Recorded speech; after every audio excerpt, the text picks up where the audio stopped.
क्या हिंदू राष्ट्र का झंडा लगाना कानूनी तौर पर ठीक है? हिंदू राष्ट्र के झंडे को जलाने को लेकर एमपी के रतलाम में जो बवाल हुआ है, क्या वो सही है? रतलाम में हुए इस विवाद की सच्चाई क्या है? रविवार की देर रात मुहर्रम जुलूस के दौरान आखिर क्या कुछ हुआ था? और फिर जो मेरे ठीक बगल में आपको एक वीडियो दिखाई दे रहा है, इसमें जो 4 लोग लंगड़े तौर पर चलते दिखाई दे रहे हैं, रस्सियों से बंधे हैं, उनकी सच्चाई क्या है? क्या इनके साथ पुलिस ने 3rd डिग्री टॉर्चर किया है? और क्या इनके घर पर एनएसए के तहत अब कार्रवाई की जाएगी, यानी इनके घर को अब बुलडोजर से ढाया जाएगा?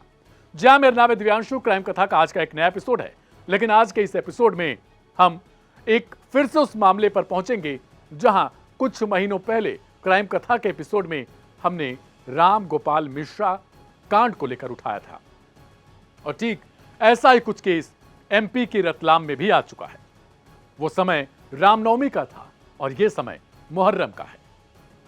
अपने देश में लगातार ऐसे मामलों की संख्या बढ़ती जा रही है जिसमें सिर्फ उपद्रव, दंगा फैलाना और समाज में नफरत बांटना और फिर उसके बाद राजनीति करना आम हो चुका है। आप में से बहुत सारे लोग भी ऐसे होते हैं। कुछ लोग आकर साफ तौर पर यह बता देते हैं कि आप जो बता रहे हैं वो एक तरफा है। कुछ लोग आकर कहते हैं कि पहले आप सीखिए। कुछ लोग आकर यह कहते हैं कि आप हिंदुइज्म को सपोर्ट कर रहे हो। कुछ कहते हैं आप मुस्लिमों के लिए खोलकर बोलते हो। लेकिन सवाल तो यह है कि क्या आप अपने लिए सही भाषा का इस्तेमाल करते हैं? क्या आप अपने बच्चों, अपने परिवार और अपने लोगों के लिए सही सोचते हैं, या फिर सिर्फ एक धर्म, एक समुदाय और अपने तक ही अपनी सोच को सीमित कर चुके हैं? Aim right, achieve big. At KR Mangalam University, we provide you the platform to turn your dreams into reality. At KR Mangalam University. Crime कथा के आज के इस एपिसोड में रतलाम में जो कुछ कांड हुआ रविवार की देर रात को, उसको लेकर आज हम चर्चा करेंगे। और मेरी आप सबसे गुजारिश है कि इस वीडियो को दूसरों के साथ शेयर जरूर करिएगा, क्योंकि समय वो है जिसमें समाज को सही करने की जरूरत है, ना कि उसमें दंगा फैलाकर, उन्माद फैलाकर उस समाज में और पेट्रोल छिड़का जाए ताकि सब कुछ जल जाए और तहस नहस हो जाए। आए दिन हम चीन, अमेरिका, जापान, इन सब देशों से अपनी तुलना करते हैं और कहते हैं देखो यहाँ पर आगे बढ़ रहे हैं लोग और कितनी तेजी से विकास हो रहा है। हमारे पास 5वीं पीढ़ी का विमान तक नहीं है और ना ही हम उसका इंजन बना पा रहे हैं। ऐसे में सवाल यह होता है कि सिर्फ हमारे भाषणबाजी से सब कुछ हो जाता है? हमने उसके लिए क्या किया? क्या हम भी तैयारी कर रहे हैं? क्या तैयारी सिर्फ सरकारों का काम होता है? हमारा कुछ नहीं, हमारा बस एक कमेंट कर दें, सोशल मीडिया पर 2 वीडियो पोस्ट कर दें, 2-4 वीडियो उधर के लपेट दें, इधर से लपेट दें, यही है? या फिर थोड़ा बहुत दंगा फैला दें? आजकल के लिए यह आम हो चुका है। एमपी के रतलाम में रविवार की देर रात कुछ ऐसा ही होता है। मुहर्रम का जुलूस निकला था। कुछ लोग अपनी कलाबाजी दिखा रहे थे। ऊपर हिंदू राष्ट्र लगा हुआ एक भगवा झंडा था, जो फ्लैग लोग आमतौर पर गली मोहल्लों में, घरों में टांगते हैं, कुछ इसी तरीके से था, त्रिकोण साइज का। और झंडा आप देख पा रहे होंगे, ये लगाया गया है। जो कलाबाजी दिखा रहे थे वो ठीक उसी के नीचे है। वो पेट्रोल डालकर या फिर कुछ किस तरीके से वो अपने मुंह से, और कुछ डंडा ले रखा है, उसमें भी आग जल रही है, और वो फिर अचानक से ऊपर की तरफ उस आग को लपेटते हैं, यानी फूंक मारते हैं ऊपर, और वो जाकर आग उस झंडे को टच करती है। कुछ हद तक आंशिक तौर पर यह झंडा जल जाता है। सवाल अब इसी को लेकर खड़ा हो गया है। सुबह एक तस्वीर आती है, कुछ लोग बैठकर वहां हनुमान चालीसा पढ़ रहे होते हैं, कुछ लोग थाने के बाहर प्रदर्शन कर रहे होते हैं, कुछ लोग कहते हैं कि उनके घरों को तोड़ा जाए।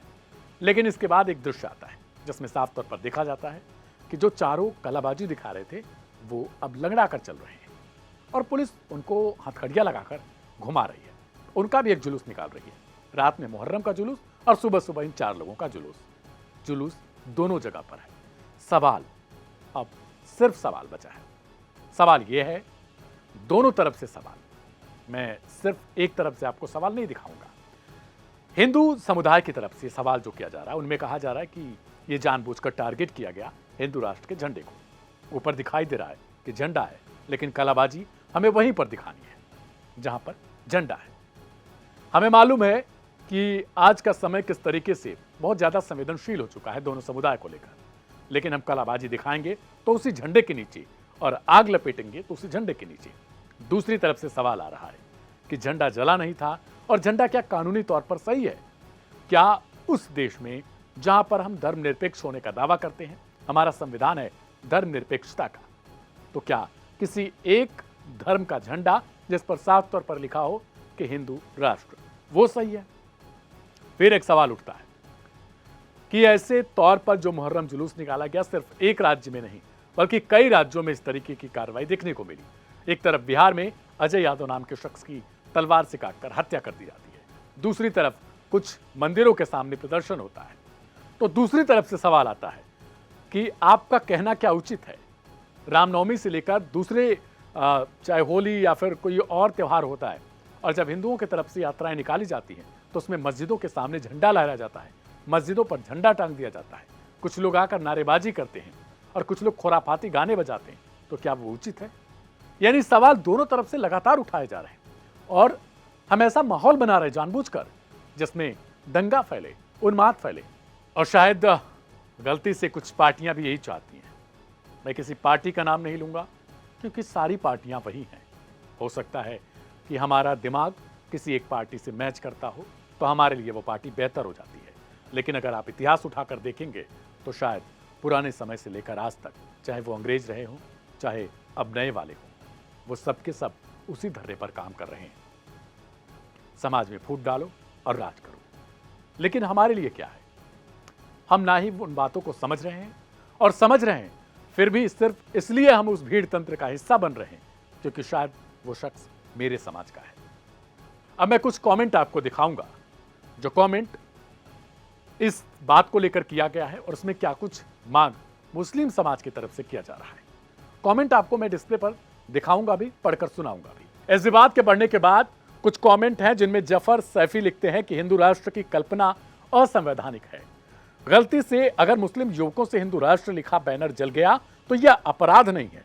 एनएसए और घर तोड़ने की प्रक्रिया तो खुले तौर पर अन्याय है। क्या यही अल्पसंख्यकों को मिलने वाला बेनिफिट्स है?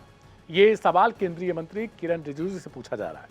इसके अलावा एक आजम नाम के शख्स हैं, इनका लिखना है कि यह भी एक सबक है, अगर एकता हो तो कुछ भी हो सकता है। ये समझा रहे हैं, अगर हम लोगों को समझ नहीं आएगी। इमरान खान नाम के एक शख्स हैं, वो लिखते हैं क्या कोई कांग्रेस का कोई लीडर आया मुसलमानों के पास? बिना वजह ही एमपी में मुसलमानों को परेशान किया जाता है। एक उमर हिंदुस्तानी नाम से शख्स हैं, इनका लिखना है देशद्रोह का केस लगना चाहिए जो हिंदू राष्ट्र का मांग कर रहा है और गलती से वो झंडा जल जाने से उल्टी कार्यवाही की जा रही है जो एमपी पुलिस संवैधानिक गरिमा को तार तार कर रही है। शेम यानी शर्म की बात है। तो कुछ ऐसे कमेंट्स हैं।